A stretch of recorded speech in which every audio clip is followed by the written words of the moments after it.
Over the years, literacy in the United States has come to be synonymous with reading and writing, both silent activities.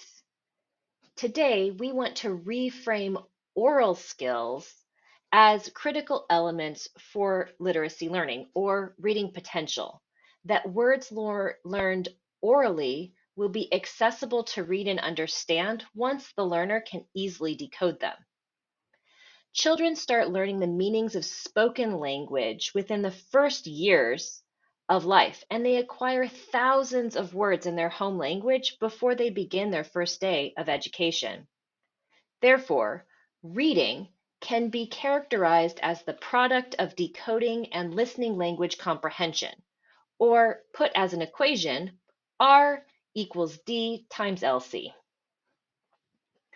A simple view of reading, or SRV, separates the non-print-based language skills from word recognition skills and suggests that language comprehension be used as everything that remains when decoding is not a factor.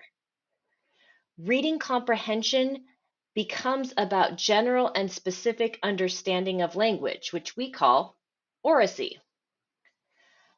Language comprehension includes listening comprehension, conversations and discussions, background knowledge, metacognitive skills, and other traits.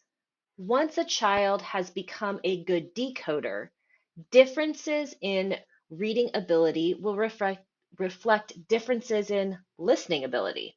It follows that readers with poor listening comprehension skills are likely to have poor reading comprehension.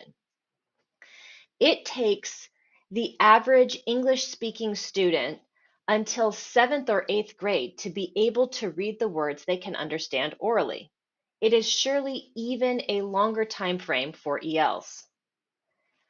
Oral activity is doubly important for ELs, who are both learning to crack the code of English decoding while also attaining thousands of new English words and learning to produce them for various purposes. Good teachers cannot just watch oracy unfold all by itself. We need to incorporate it into our daily lesson plans. For EL students, vocabulary development needs to have an additional dimension, building listening vocabulary. Listening comprehension, unfortunately, is not transferable between languages. It is language specific. No matter how strong we may be in listening and language comprehension in our first language, it does not confer any advantage in listening comprehension in a new language. Although some ELs are surely exposed to English in communicative settings outside of class, teachers must make the assumption that their ELs are starting from scratch in their English listening comprehension when they enter the schoolroom door.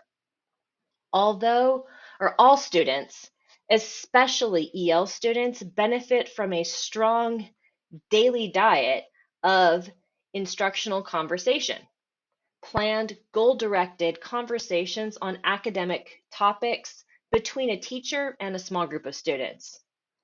In our distracted and distractible society, focused listening and conversation is just as precious as focused reading or writing.